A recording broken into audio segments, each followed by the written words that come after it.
On March 31st, 2012, Kobe Bryant and the Lakers hosted the Hornets. At the time, the Hornets held the worst record in the Western Conference and had only 8 players available for the game. It was expected to be an easy win for LA.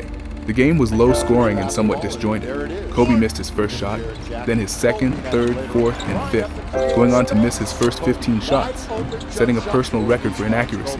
The game was tightly contested with 56 seconds remaining. The shot clock showed 22 seconds. At this point, Kobe was 2 for 20 and had missed all 7 of his 3-point attempts. You can probably guess what's coming next, right? Despite his poor shooting night and a defender's hand in his face, Kobe rose with full confidence and sank the game-winning shot from beyond the arc. Kobe, now isolated on Jarrett Jack, took the lead. The Lakers won by 3 points.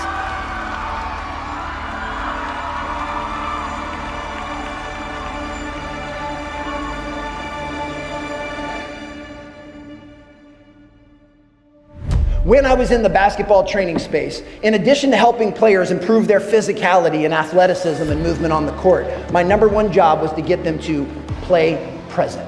And the cornerstone of playing present was refocus the lens on the next play.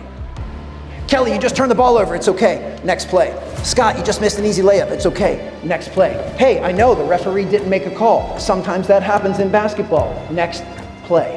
Why would I want my players focused on the next play? There's nothing they can do about the play that just happened. It's over. It's in the past. It's in the rearview mirror. It is unchangeable. There is nothing they can do about the turnover, the missed layup, or the referee's inability to blow the whistle. It is over. It is in the past. It is in the rearview mirror, and it is unchangeable. And if you are taking notes, write this down. Any energy you waste on something in the past means you don't have that energy to invest in the present moment where you can still make a difference. I'm going to say it again because it's that important. Any energy you waste on something that is in the past that is unchangeable means you don't have that energy to invest in the present moment where you can still make a difference. The people who celebrate their wins, right? Make a great shot, they come down and they're doing all the TikTok dances and pointing to the crowd and all that stuff. They're not focused on the most important play, which is the next play. And then on the other end of the token, the player that has a horrible play, they trip over their feet, they fall, team takes the ball, they go down and dunk it, gets the crowd in the game, he's embarrassed. Does that player slump his shoulders and say, oh, I'm not a good basketball player, maybe I shouldn't play basketball anymore? No, you get your tail back and you move on to the next play. And in life, the people that can move on to the next play with the discipline, with the enthusiasm, with a focus, with everything that you have, quicker than the opponent, quicker than the next person, they win. Anybody of success, of note, has that trait. How many of you know what the acronym WTF stands for? Don't say it out loud, we've got children here. Here's what it should stand for: where to focus. And I'm going to tell you where to focus. And right now, if you are taking notes, you're going to want to write this acronym down. WIN. W-I-N. It stands for what's important now. I want you to place your focus on whatever is most important in that moment. In other words, I'm asking you to be fully present. Now, the short definition of being present, I heard this both from Oprah and from Nick Saban, and I figure if those two people are saying it, it has to be true. And that is, you have to learn to be where your feet are. Don't worry about what's going to happen in the future. That just creates a bunch of anxiety.